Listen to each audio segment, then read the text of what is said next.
Consolidated na ang halos 60% ng mga pampaserong jeep sa Batangas ayon sa BACJODA. Sa kabila niyan, hiling pa rin ng ilang jeepney driver sa gobyerno na huwag nang ituloy ang jeepney phase-out. Ang detalye sa report ni Denise Abante.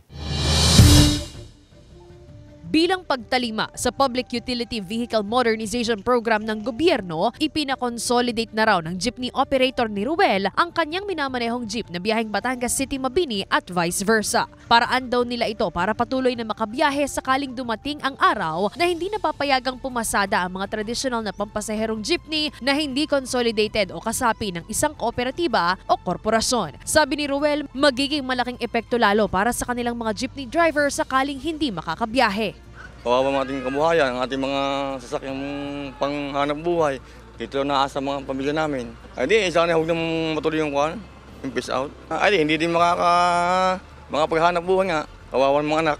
Kawawa rin mga pasahero. Ayon sa Land Transportation and Regulatory Office o LTFRB, nasa 395 na pampasaherong jeep at 108 na UV Express routes mula sa NCR ang posibleng maalis pagsapit ng unang araw ng Pebrero kapag hindi pa na-consolidate ang mga prangkisa ng mga ito. Pero sa lalawigan ng Batangas, posibleng walang rutang maaapektuhan ayon sa pamunuan ng Batangas Confederation of Jeepney Operators and Drivers Association o BACJODA dahil halos 60% na raw ng mga pampasaherong jeep ang consolidated na. Wala po ako nakikita na mga ruta na apektado. Yung atin pong mga pangkaraniwang ruta na tumatagos po sa mga bayan-bayan, sa tingin po namin sa Confederation ay hindi naman po apektado yung ating mga mananakay. Kasi malaking porsyento po yung mga nag-comply po sa panawagan po ng gobyerno na kailangan nakakonsolidate po ang ating mga prangkisa. Pero sa ilang tsuper gaya ni Henry, bagamat consolidated na ang prangkisa ng minamanehong jeep,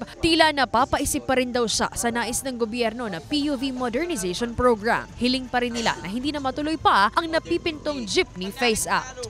Yung franchise na yun sa amin yun eh. Bakit nila aagawin? Hinihiring namin yan.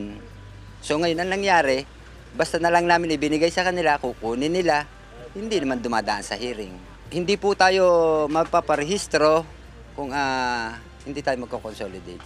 Kaya sa tulad namin, na ito ang pinagkikitaan, pang araw-araw, dito umaasa yung pamilya namin, kailangan mong mag-consolidate para maparehistro yung sasakyan. Paglilinaw naman ng BACJODA, ang dinidline lang po naman ng gobyerno ay yung consolidation. Kailangan po ay sila ay makasali po sa kooperatiba or korporasyon na kanilang napipili. Or alin mga identity na nag-consolidate sa ruta na kanilang binabayihan. Wala naman sinabi ang gobyerno na nakakonsolidate sila, mapipace out pa rin. Ang sinasabi po ng gobyerno kaya hindi kaya po sila na mag-consolidate ay para hindi po talaga napipace out. Kasama si J.R. Manjares, Denise Abante, Balitang Southern, Tagalog.